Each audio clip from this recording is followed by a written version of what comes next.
Trump diz que não está preocupado com os exercícios militares da China em Taiwan.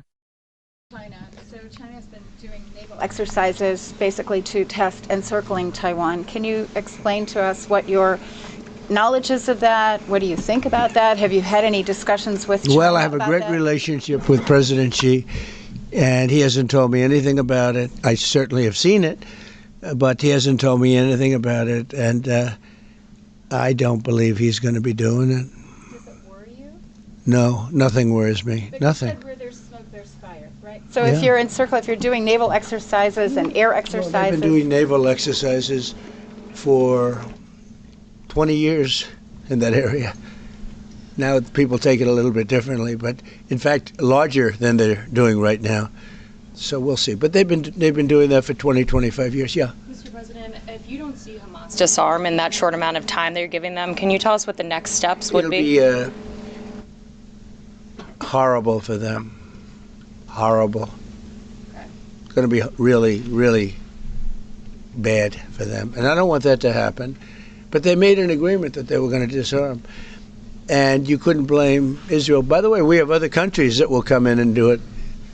They said, let us do it for you if they don't.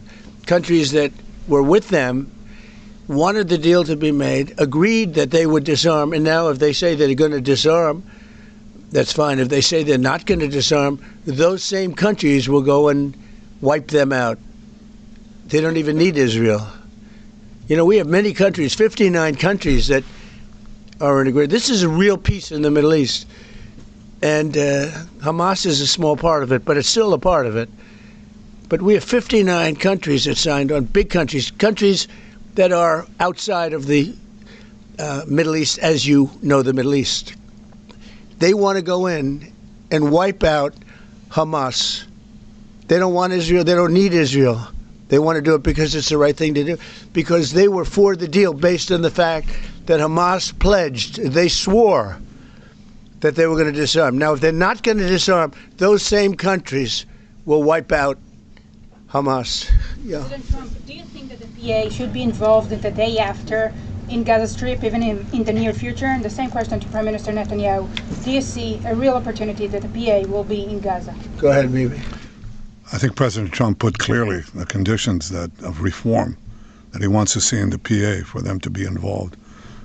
And I think he put it very clearly what he wants to see, the kind of real reforms, not just perfunctory reforms, but real reforms. Stop pay to slay, change the curriculum in your textbooks, open up a different society and a different future. If they do it, well, let them, I think it was clear. He put pretty clear. He put guidelines that were, by the way, in the Trump plan of 2020. And they were put then in the 20 points. And it's up to them.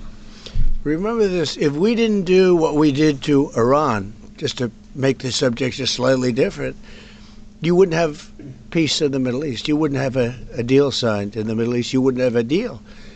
Because other Arab nations, which are great people, I know them very well, they're great people, they wouldn't be able to have agreed to peace in the Middle East because you would have had a dark cloud hanging over everything. It wouldn't have been possible. So Iran has been greatly reduced in power, prestige. I don't want to use the word humiliation because, they're trying to build up again. But we can't let them build up because if they build up, there can't be peace in the Middle East. It was a mistake. When they wiped out Iraq and Iran were about the same power. And they fought each other with different names for 1,000 years. And then our country came out and blew up one of those two countries, namely Iraq. And all of a sudden, Iran had the whole Middle East all to itself. But that's not true anymore. That's not true anymore. Este site pode ajudar você a melhorar sua leitura e compreensão auditiva em inglês. Com inteligência artificial, ele divide as frases em partes menores e fáceis de entender. Na ferramenta de reprodução, você pode ajustar a velocidade, pausar ou voltar para entender cada frase.